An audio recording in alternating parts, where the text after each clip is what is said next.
صلی علی محمد و آل محمد.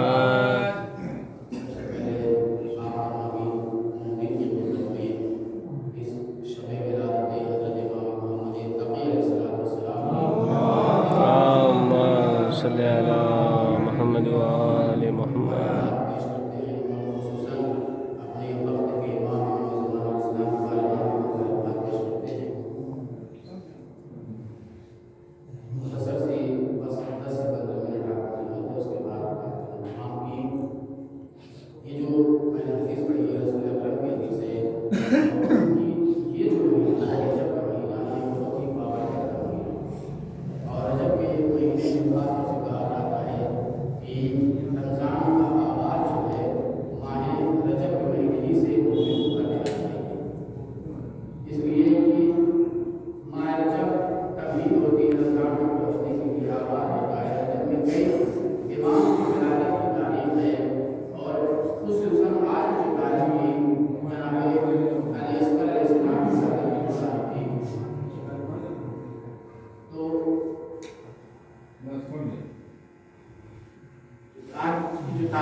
اللهم صل على محمد و آل محمد. رسول نے ارشاد فرمایا انسان کی 4 قسم ہوتی ہے، ایک بخیل، دوسرے لعین، تیسرے سخی، چوتھے جواد. رسول نے کیا ارشاد فرمایا انسان کی 4 قسم ہوتی ہے، ایک بخیل وہ جو کھائے لیکن دوسروں کو نہ کھلائے، لعین وہ جو خود نہ کھائے اور دوسروں کو بھی نہ کھلائے، اور سخی وہ ہے جو خود بھی کھائے اور دوسروں کو بھی کھلائے. رسول نے انسان کی 4 قسمیں بتائی، بخیل، لعین وہ جو خود نہ کھائے اور دوسروں کو بھی نہ کھلائے، سخی وہ ہے جو خود کھائے اور دوسروں کو بھی کھلائے. لیکن ان تینوں سے سب سے زیادہ جو بڑی فضیلت وہ جواد کی ہے. جواد اسے کہتے ہیں جو خود نہ کھائے لیکن کھلاتا رہے. جواد یعنی کسی کو کہتے ہیں جو خود نہیں کھاتا. بخیل کیا کرتا ہے؟ جو کھاتا ہے لیکن کھلاتا نہیں. لعین کیا ہے؟ جو کھاتا بھی نہیں کھلاتا بھی نہیں. سخی کیا ہے؟ جو کھاتا ہے کھلاتا ہے. لیکن جواد کیا ہے؟ جو صرف کھلاتا ہے کھاتا نہیں ہے. آنے والا شخص امام کی شکل میں کہتا ہے کہ مولا مجھے کچھ عطا کر دیجیے. تو امام نے کہا، فوراً آنے والا شخص کہتا ہے مولا مجھے کچھ عطا کر دیجیے. امام نے کہا کہ تم اللہ کی شان کے مطابق مانگو. آنے والے نے فوراً نے کہا کہ اسی اللہ کی شان کی آپ نہیں. آنے والا شخص کہتا ہے مولا آپ اپنی شان کے مطابق ہمیں کچھ عطا کر دیجیے. تو امام نے فوراً پلٹ کے کہا کہ ہم اپنی شان کے مطابق تمہیں کچھ نہیں دے سکتے. اور توجہ، امام نے کہا کہ ایسا ہے ہم اپنی شان کے مطابق تمہیں کچھ نہیں دے سکتے، اس لیے کہ جو ہماری شان ہے، جو ہمارا مرتبہ ہے، وہ رحمت للعالمین کا مرتبہ ہے. اور رحمت للعالمین کا مرتبہ زمین و آسمان کو مالک ہے. یعنی سب کچھ انہیں کا ہے. رحمت للعالمین کے صدقے میں سب کچھ ہے. اور تیری جھولی اس لائق نہیں ہے کہ سب کچھ تمہاری جھولی میں ڈال دیا جائے. تو کہا مولا پھر کس طریقے سے مانگوں؟ کہا پلٹ کے یاد رکھیے گا معصومین نے جو بھی باتیں کہی ہے وہ روایت اور حدیث کے سلسلے میں، یعنی امام بتانا چاہ رہے ہیں کہ جب ہم اللہ کی بارگاہ میں جائیں تو کس کی شان کے مطابق مانگنی چاہیے، کس کی شان کے مطابق مانگنی چاہیے. امام نے کہا کہ ہم اپنی شان کے مطابق نہیں دے سکتے کیونکہ ہماری جو شان ہے وہ رحمت للعالمین جیسی شان ہے. ایک مرتبہ پلٹ کے کہا کہ تو اپنی اوقات کے مطابق मुताबिक दे दीजिए। अब इमाम ने 300 दिरहम उठाया और उसे दे दिया। फिर जाने लगा, फिर उन्होंने पलट के कहा, ऐ बंदे खुदा, याद रखना जब अल्लाह की बारगाह में जाना तो अपनी शान में मत माना, बल्कि अल्लाह की शान में माना कि परवरदिगार आलम तुम अपनी शान के मुताबिक दे। लेकिन हम और आप अपनी शान के मुताबिक मांगते हैं, जिससे हमारी बहुत सी ख्वाहिशें दूर रह जाती हैं, क्योंकि अल्लाह के खजाने में कमी नहीं है।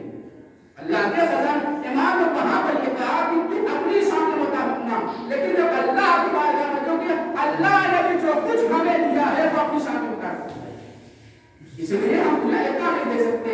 एक मरतबा जैसे ही शायद आगे लेके बढ़ा, चूंकि इमाम ने अपने वालिद को बचपन से ही इमाम अपने वालिद से दूर हो गए थे, क्योंकि मामून रशीद और हारून रशीद, मामून रशीद ने इमाम के वालिद को मदीने से बुलाया और सल्तनत का वादा देकर कि हम आपको तख्त पर बिठाएंगे और वहां पर बुलाया। लेकिन मामून की 2 बेटी थी, एक बेटी की शादी अरीदा नामी शख्स से मामून रशीद ने कर दी, और दूसरी बेटी की शादी उम्मुल फज़ल, जिसकी शादी नबी इमाम से इस मामून रशीद ने कर दी।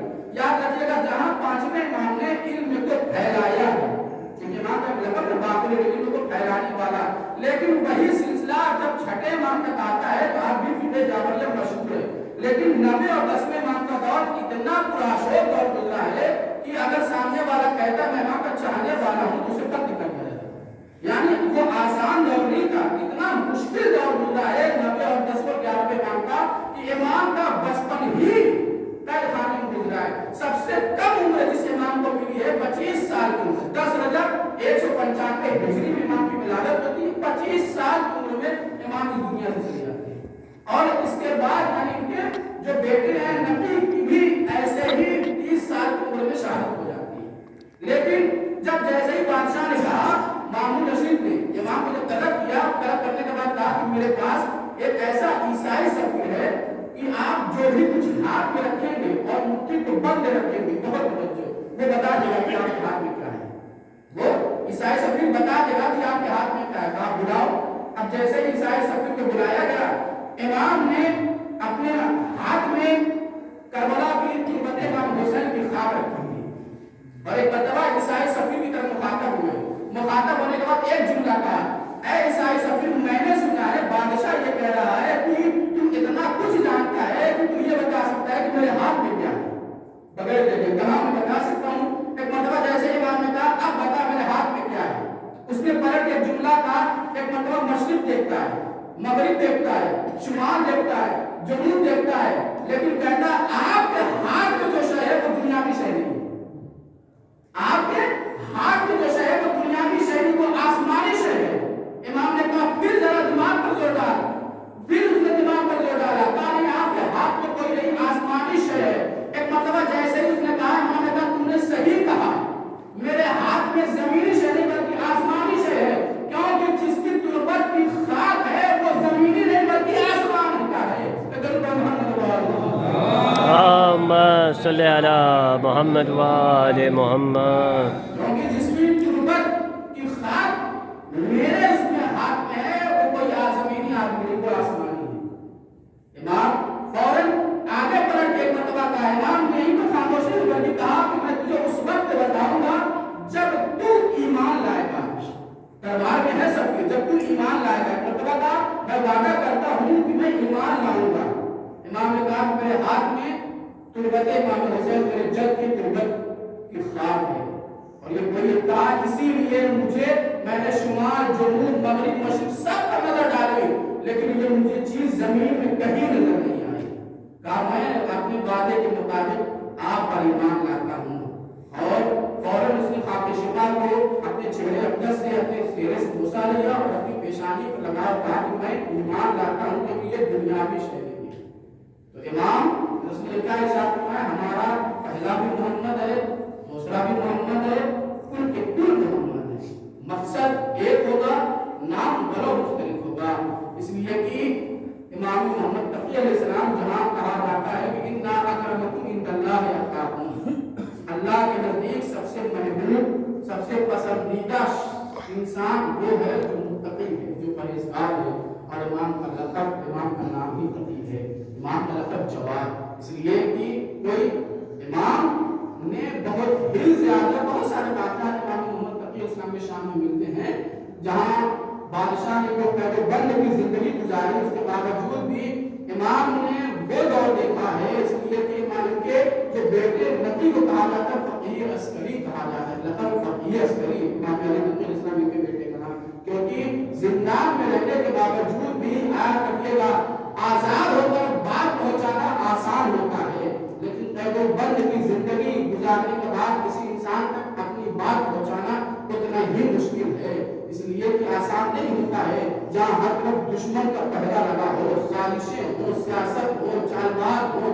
ہر طرف مکار لوگ ہوں، وہاں انسان کو آسان نہیں ہوتا ہے، لیکن اس کے باوجود بھی نبی امام اس طریقے سے پیغام پہنچایا جس طریقے سے آگے امام نے پہنچایا، جس طریقے سے رسول امام نے پہنچایا۔ بس اسی کے ساتھ ہمارا دعا کرتے ہیں کہ بارگاہ کے واسطے محمد کا ہمارے اس مختصر سی عبادت کو قبول کرنا، بارگاہ کے واسطے محمد کا انجام شان حضرت کرام جناب ماں عزت عابد حفاظت فرما، بارگاہ کے واسطے محمد کا ہمارے گناہ صغیرہ و کبیرہ کو معاف فرما، بارگاہ کے واسطے محمد کا یہ ماہ رجب بارکت مہینہ ماشاءاللہ ماشاءاللہ پروردگار ہمیں اس کی توفیق دینا، ہمیں پروردگار ہمارے گناہ گناہ صغیرہ و کبیرہ معاف فرما۔